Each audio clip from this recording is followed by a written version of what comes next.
দক্ষিণ এশিয়ার সব দেশের প্রতিনিধিরাই এসেছিলেন, ভারতের বিদেশ মন্ত্রীও এসেছিলেন। তার সফর সংক্ষিপ্ত ছিল, কিন্তু তিনি পুরো অনুষ্ঠানটিতে অংশগ্রহণ করেছিলেন, তারপর চলে গিয়েছেন। এটা একটা ভালো বিষয়, কিন্তু এ পর্যন্তই। এর চেয়ে বেশি কিছু অর্থ খুঁজতে না যাওয়াই ভালো। জয়শঙ্করের ঢাকা সফর নিয়ে বড় বার্তা দিলেন ইউনূসের উপদেষ্টা। তিনি ঠিক কি বলেছেন শুনবো।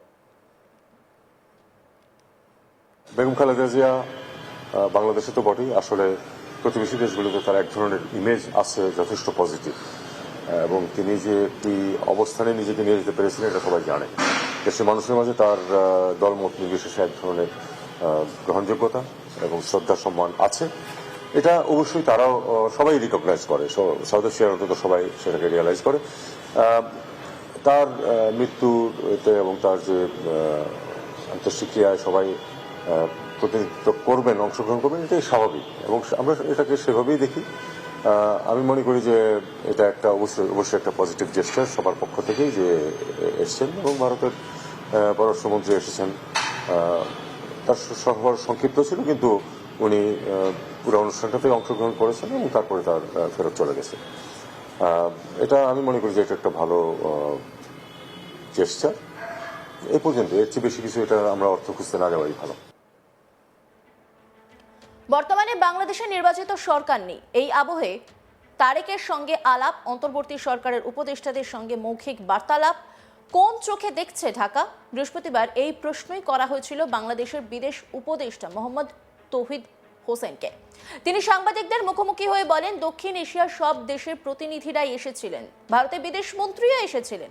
তার সফর সংক্ষিপ্ত ছিল, কিন্তু তিনি পুরো অনুষ্ঠানটিতে অংশগ্রহণ করেছিলেন, তারপর চলে গিয়েছেন। এটা একটা ভালো বিষয়, কিন্তু এ পর্যন্তই। এর চেয়ে বেশি কিছু অর্থ খুঁজতে না যাওয়াই ভালো।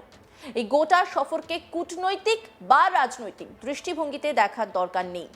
বৈঠক তো দূর, আমাদের মধ্যে 1 to 1 কোনো কথাবার্তাও হয়নি, সেরকম সুযোগও আসেনি।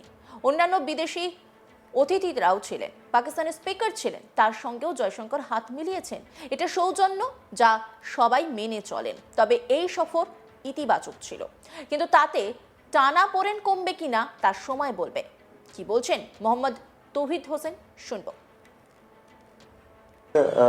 আমাদের এটাকে ওই ঠিক আন্তঃরাষ্ট্রীয় সম্পর্ক, তারপরে আপনার রাজনীতি, সেই দৃষ্টিভঙ্গি থেকে না দেখাই উচিত হবে।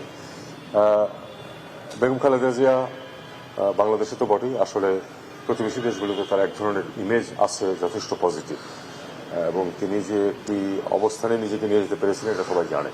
দেশের মানুষের মাঝে তার দলমত নির্বিশেষে এক ধরনের গ্রহণযোগ্যতা এবং শ্রদ্ধা সম্মান আছে। এটা অবশ্যই তারাও সবাই রিকগনাইজ করে, সাউথ এশিয়ার অন্তত সবাই সেটাকে রিয়েলাইজ করে। তার মৃত্যুতে এবং তার যে আন্তঃক্রিয়ায় সবাই প্রতিনিধিত্ব করবেন, অংশগ্রহণ করবেন, এটাই স্বাভাবিক এবং আমরা এটাকে সেভাবেই দেখি। আমি মনে করি যে এটা একটা অবশ্যই একটা পজিটিভ জেস্টার সবার পক্ষ থেকেই যে এসছেন, এবং ভারতের পররাষ্ট্রমন্ত্রী এসেছেন। তার সফর সংক্ষিপ্ত ছিল, কিন্তু উনি পুরো অনুষ্ঠানটাতে অংশগ্রহণ করেছেন এবং তারপরে তার ফেরত চলে গেছে। এটা আমি মনে করি যে এটা একটা ভালো জেস্টার। এই পর্যন্ত, এর চেয়ে বেশি কিছু এটা আমরা অর্থ খুঁজতে না যাওয়াই ভালো। আমরা 1 to 1 ওরকম ভাবে কোনো কথাবার্তা বলিনি, সেরকম সুযোগের সৃষ্টি হয়নি।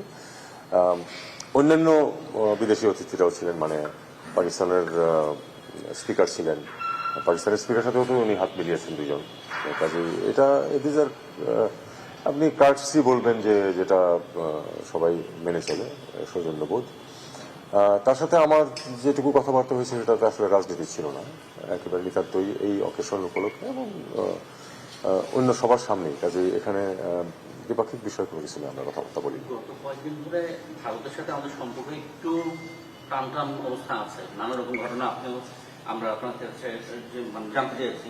এই যে তার আশা ভারতের পররাষ্ট্রমন্ত্রী, এটার উত্তর আপনাদেরকে আগামীতে খুঁজতে হবে, আগামী দিনগুলিতে আপনারা দেখবেন যে কিরকম।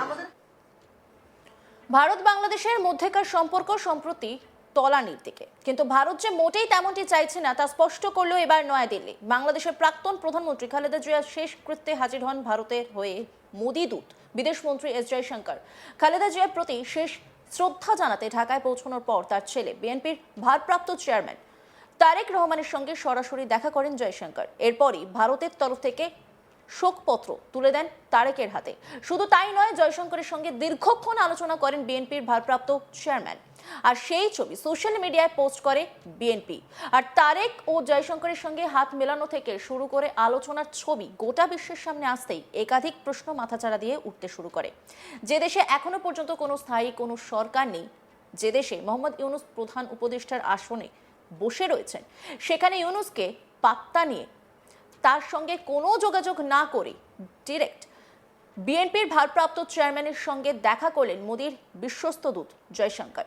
আর এই সাক্ষাৎ আগামী দিনে যথেষ্ট বার্তাবহ বলেই মনে করছেন আন্তর্জাতিক বিশেষজ্ঞরা। নরেন্দ্র মোদির দম দেখে এখন থেকেই কাঁপতে শুরু করেছেন ইউনূস।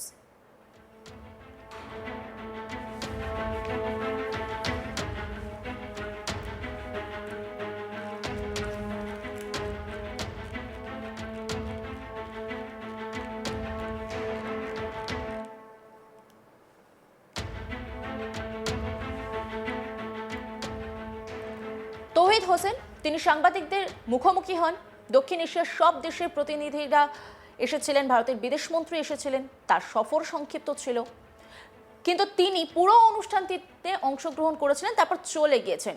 এর থেকে বেশি অর্থ খুঁজতে না যাওয়াই ভালো বললেন তিনি। কি বললেন তিনি শুনবো। বেগম খালেদা জিয়া বাংলাদেশে তো বটেই, আসলে প্রতিবেশী দেশগুলোতে তার এক ধরনের ইমেজ আছে যথেষ্ট পজিটিভ, এবং তিনি যে কি অবস্থানে নিজেকে নিয়ে যেতে পেরেছিলেন এটা সবাই জানে। দেশের মানুষের মাঝে তার দলমত নির্বিশেষে এক ধরনের গ্রহণযোগ্যতা এবং শ্রদ্ধা সম্মান আছে। এটা অবশ্যই তারাও সবাই রিকগনাইজ করে, সাউথ এশিয়ার অন্তত সবাই সেটাকে রিয়েলাইজ করে। তার মৃত্যুতে এবং তার যে আন্তঃশিক্ষায় সবাই প্রতিনিধিত্ব করবেন, অংশগ্রহণ করবেন, এটাই স্বাভাবিক এবং আমরা এটাকে সেভাবেই দেখি। আমি মনে করি যে এটা একটা অবশ্যই একটা পজিটিভ জেস্টার সবার পক্ষ থেকেই যে এসছেন, এবং ভারতের পররাষ্ট্রমন্ত্রী এসেছেন। তার সফর সংক্ষিপ্ত ছিল, কিন্তু উনি পুরো অনুষ্ঠানটাতে অংশগ্রহণ করেছেন এবং তারপরে তার ফেরত চলে গেছে। আমাদের এটাকে ওই ঠিক আন্তঃরাষ্ট্রীয় সম্পর্ক, তারপরে আপনার রাজনীতি, সেই দৃষ্টিভঙ্গি থেকে না দেখাই উচিত হবে। বেগম খালেদা জিয়া বাংলাদেশে তো বটেই, আসলে প্রতিবেশী দেশগুলোতে তার এক ধরনের ইমেজ আছে যথেষ্ট পজিটিভ, এবং তিনি যে কি অবস্থানে নিজেকে নিয়ে যেতে পেরেছিলেন এটা সবাই জানে। দেশের মানুষের মাঝে তার দলমত নির্বিশেষে এক ধরনের গ্রহণযোগ্যতা এবং শ্রদ্ধা সম্মান আছে। এটা অবশ্যই তারাও সবাই রিকগনাইজ করে, সাউথ এশিয়ার অন্তত সবাই সেটাকে রিয়েলাইজ করে। তার মৃত্যুতে এবং তার যে আন্তঃশিক্ষায় সবাই প্রতিনিধিত্ব করবেন, অংশগ্রহণ করবেন, এটাই স্বাভাবিক। এবং অন্যান্য খবরের আপডেটের জন্য অবশ্যই নজর রাখুন আজ তাক বাংলার ইউটিউব স্ট্রিমিংয়ে। লাইক, কমেন্ট, শেয়ার এবং সাবস্ক্রাইব করতে ভুলবেন না।